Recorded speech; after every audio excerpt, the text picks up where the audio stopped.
Télétravail Académie vous présente Bleu Noir Mobile. Donc, dans un univers de plus en plus mobile, Bleu Noir vous apprend à apprivoiser votre Mac, votre iPhone ou votre iPad pour en faire vos meilleurs alliés. Notre formation d'aujourd'hui, le professionnalisme en télétravail. Comment passer du techno nul au techno efficace en apprenant les gestes essentiels à la navigation, comment accéder rapidement aux applications, aux fonctionnalités fréquentes et collaborer efficacement.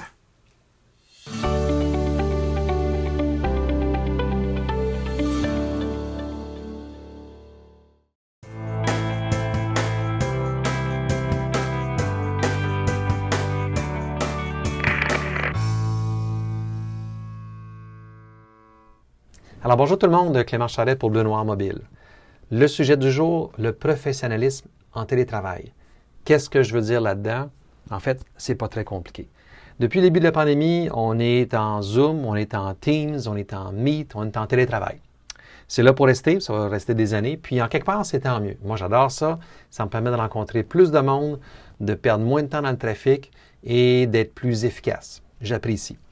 Ce qu'on a plus de difficultés, sans doute, c'est les interactions avec notre webcam, notre interface de travail. Pourquoi?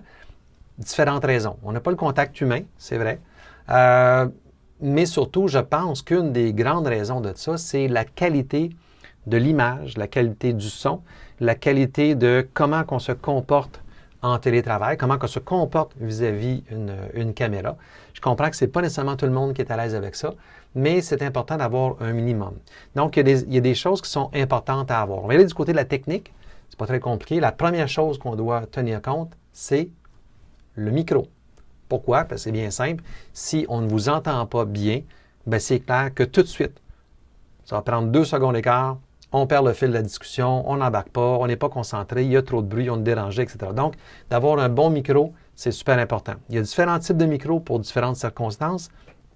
C'est un des sujets qu'on pourra aborder.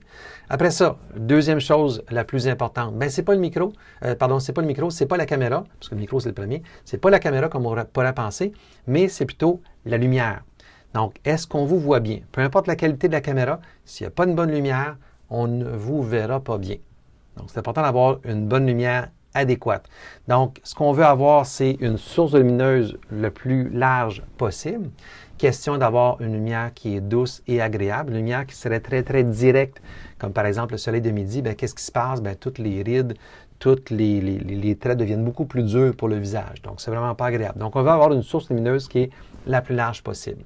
L'autre chose qu'on va devoir considérer, évidemment, ça va être l'arrière-plan. Parce que si j'ai un arrière-plan qui est distrayant, bien, je ne serai pas concentré sur la personne. Je vais être peut-être distrait par qu'est-ce qui se passe en arrière-plan. Il y a peut-être du monde qui passe. Ou encore, moi, je ne suis pas capable, là, le fameux Golden Gate. On l'a assez vu. Changez votre image. C'est pas ça qui est important. Puis l'autre chose, bien, quand vous mettez des images dans l'arrière-plan et que vos mains disparaissent, ça, encore une fois, je trouve que c'est un manque de rigueur, c'est un manque de professionnalisme, ça a l'air tout croche. Alors, si vous voulez avoir l'air tout croche, libre à vous. Moi, je pense que c'est pas une bonne chose. Il y en a qui vont utiliser des écrans verts, je le déconseille fortement parce que dans 95% des cas, c'est mal utilisé. Alors, c'est trop près, ça ne couvre pas tout l'espace. Le vert réfléchit de la lumière verte sur le sujet, ça change les couleurs. La caméra n'est pas capable de suivre ça, l'éclairage n'est pas bon, etc. Donc, s'il vous plaît, laissez ça aux professionnels des effets spéciaux, les écrans verts. Dans 95% des cas, c'est pas bien utilisé. Autre chose aussi à considérer pour le professionnalisme en télétravail, votre positionnement par rapport à l'écran, par rapport à la caméra. Donc, super important. Donc, ce que je veux surtout pas voir, c'est quelqu'un qui serait comme ça ou encore quelqu'un qui serait comme ça.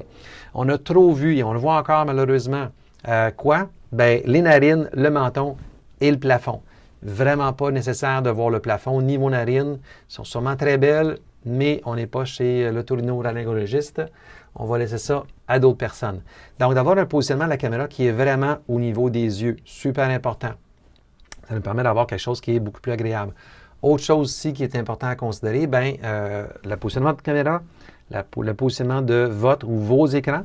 Moi, je travaille avec 2 écrans, j'en ai une ici et une là. Et ma caméra est située vraiment juste en plein milieu. Quelque chose qui est très désagréable, c'est quand la caméra, par exemple, est située ici, mais que mes écrans sont là. Qu'est-ce qui se passe? Je regarde mes écrans, mais la personne ici n'a jamais l'impression qu'on la regarde. Donc, vraiment, d'avoir la caméra le plus près possible de votre écran. Donc, j'ai parlé du décor, j'ai parlé du micro. Maintenant, évidemment, les caméras, on va finir avec ça. Puis il y a encore plein d'autres sujets à couvrir, mais on va finir avec la caméra. Des caméras, il y en a une panoplie. Il y en a pour les fins et les fous.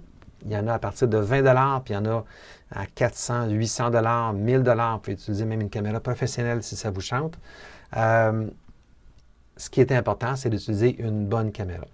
Personnellement, j'utilise mon iPhone depuis déjà 3 ans avec une application qui me permet de convertir mon iPhone comme une webcam. Donc, ça me permet d'avoir, à mon avis, la meilleure qualité possible pour le moindre coût et de loin. Je veux dire, j'ai essayé plein de webcams et il n'y en a aucune qui arrive à la cheville de mon iPhone, en tout cas jusqu'à maintenant. J'espère que ça va changer, mais pour l'instant, ce n'est pas encore le cas. Si vous n'avez pas une super bonne webcam, je vous conseille fortement d'améliorer votre éclairage.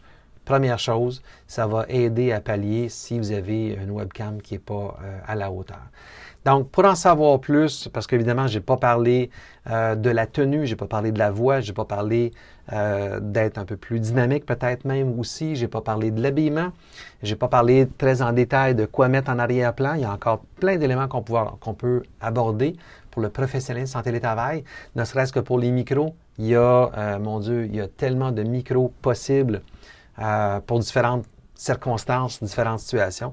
Donc, c'est quelque chose que je vais aborder. Tous ces éléments-là, c'est quelque chose que je vais aborder dans une formation. Donc, je vous invite à vous inscrire et à me suivre sur mon site web, en fait, sur mon site web, oui, et aussi sur ma chaîne YouTube. Donc, Bleu Noir Mobile. C'était Clément Charret. Je vous souhaite une excellente fin de journée et surtout, soyez mobile et professionnel. Ciao!